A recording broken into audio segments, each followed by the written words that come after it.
gonna get everything from me. So I wanted to get a job just like he wanted to keep his job. So we all had to work together anyways. Right on, man. Appreciate it. No problem. Learn about yourself during your time at Texas State. I mean, you go from high school to college. Productive couple of years for you. I just learned that I learned that you have to be mentally tough for a lot of things.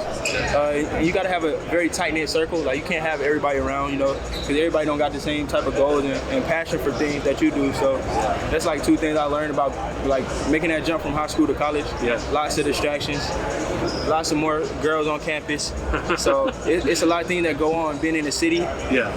So it was crazy though. It was a crazy experience. Yeah. I know you're in the draft process now, and probably not come back to school, I guess. But what do you think about NIL and how that has changed kind of the calculus for what prospects think about going through the draft process, but also knowing that, hey, like, I can make pretty good money if I come back to school. It changes, if you're an early second-round pick or late second round, like, it's actually kind of interesting, right? With NIL, I feel like that NIL is going to pull a lot of college guys out of the draft, just because, like, if they don't want to go high as they want to go, then they're probably going to go get the guarantee that they got already from the school.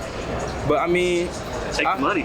I have to say though, I feel like in the draft it really doesn't matter where you go, because it's, for example, Andrew Limhart, he was second round, he got hella money, even some more than the first round. So like, it just depends on where you land at. Honestly, I feel like it's a risk you got to take. So it is a risk. Yeah, like, you don't know if you're coming to a good situation or a bad situation. It's just to kind of gamble.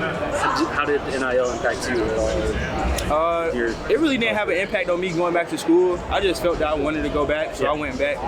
NIL was new to me. I mean, I'll play for free, honestly. I just love the game, so that just came about. But I'm grateful for it, and I'm thankful that they created it. It helped me out in a lot of ways with my family, so I can't complain about it. Yeah. What do you think about, like, how your game projects to the NBA level? Because we saw it on display there. You're a great scorer, like, just someone who can come in and add offense right away. Is that kind of how you feel like your game projects to the next level? I feel like my game does project like that. Also, I feel like I'm quick. I'm very quick, twitchy. So I feel like that will help me at the next level with all the space and being able to have so much space.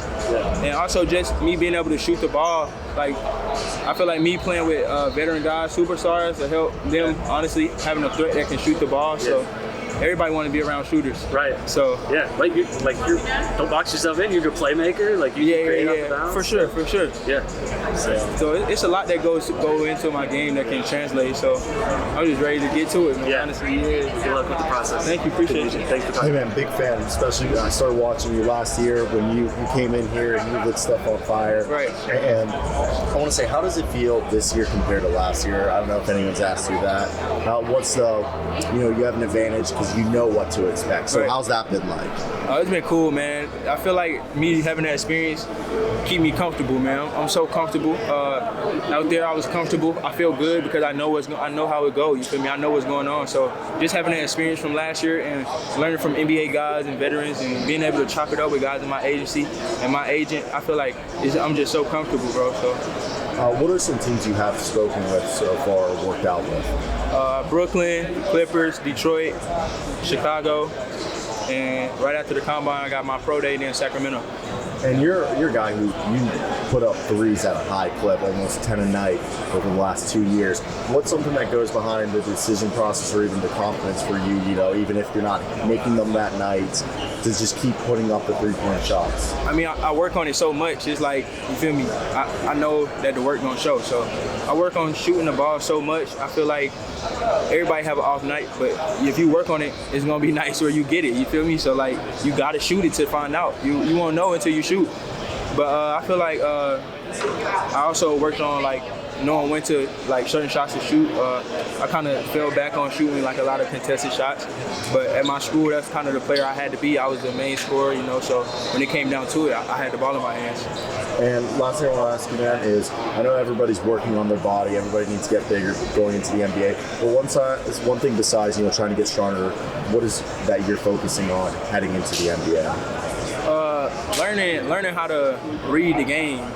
Because in the NBA, it's not just all about playing. You got to make reads. You got to be able to know what's coming. Like, it's a lot of stuff that's going to be thrown at you. Everybody got different type of terminologies for things. Like, it's all different. Like, everything's going to change. So, like, just being able to learn and learn while making the right decision. Sweet. Thanks, man. Yep, no problem. Best of luck. Yep.